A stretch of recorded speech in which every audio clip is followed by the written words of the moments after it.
In 2017, I started this channel as an experiment and a creative outlet. I looked around, did some learning, and started to make some fun videos of projects I was making and some upgrades I was doing to my shop.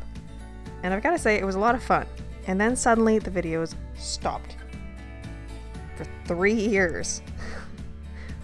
Well, here's why.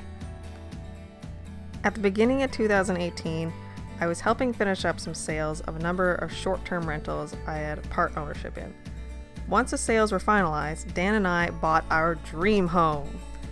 Well, at least it could eventually be our dream home, but it needed a little help first. With the sales and buying our dream home and all the other life changes that were going on at the same time, we had a little bit too much on our plate for me to be able to make more videos. But I still recorded things, and I still took pictures, because I still wanted to show people eventually. I wanted to get back to this at some point. First step was to get the house livable, which meant a facelift. Every wall, ceiling, floor, trim, door, everything had these ugly colors of paint. The ceilings were painted like a smoker beige.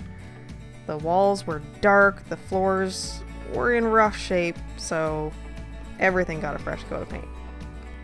I spent about a month freshening up the place before we even moved in so that we wouldn't have to work around all of our stuff. But the biggest thing was the floor. They had definitely seen better days, not to mention about 50 layers of paint. So every single one of them got stripped, sanded, patched, filled, and repainted.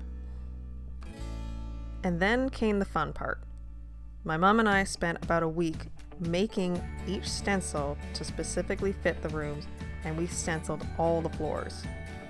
It was a little bit crazy, but they turned out so nice. After the clear coats had a chance to dry, we moved in. And once we were here, we turned our attention to the wood shop. Or at least what would eventually be the wood shop. Our lovely log cabin in the backyard, which was one of the biggest reasons why we bought the place, needed even more help than the house.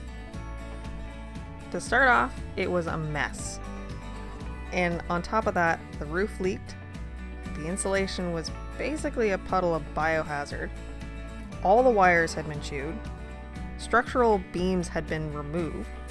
There was a lack of heat, and oh, by the way, a family of raccoons that were living in it. It took 4 months just to get the place to the point where we could actually move the tools in. And then, of course, there was a new handmade business that was patiently put on hold because it was started in the middle of all of this. As I said, there was a few things on our plate all at the same time. Since the business was still so new, even after we got the shop up and running, it wasn't at a point where it could support me financially. And I kind of needed a break from all this craziness. So I found a cabinet making job locally, worked there during the day, and grew the business in the evenings and the weekends. At this point, my friend Emily was working with me on this. And there was a massive learning curve for us. There were so many things for us to learn: what would sell, where to sell, how to make products, how to do this, how to do that. It was a completely new world. So it kind of took up a bit of time. We learned a lot, and we made some decent headway. But by the end of 2019, we had been spending all of our evenings and weekends, all of our spare time on this, and Em decided that she'd rather have her weekends to do something other than work. So the start of 2020 saw a new name, new products, and with all the learning I had done up until that point. To say the least, I could see that this was going to be a crazy year. And then March came. And along with the rest of the world, we went into lockdown.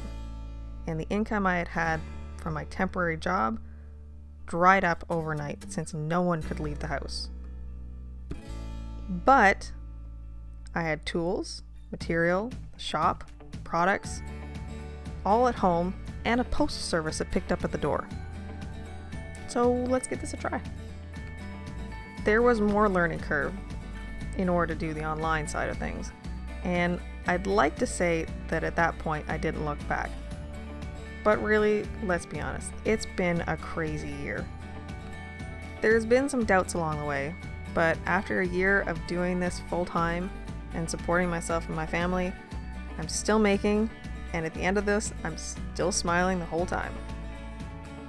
Okay, 98% of the time.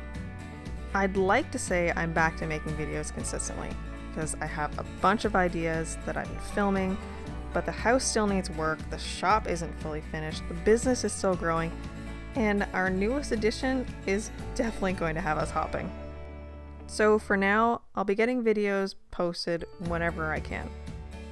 There'll be a mix of videos, some of the products that I make, some of the projects that I'm working on in my house. Until then, trust me, we'll be keeping busy, and we'll see you later. Bye!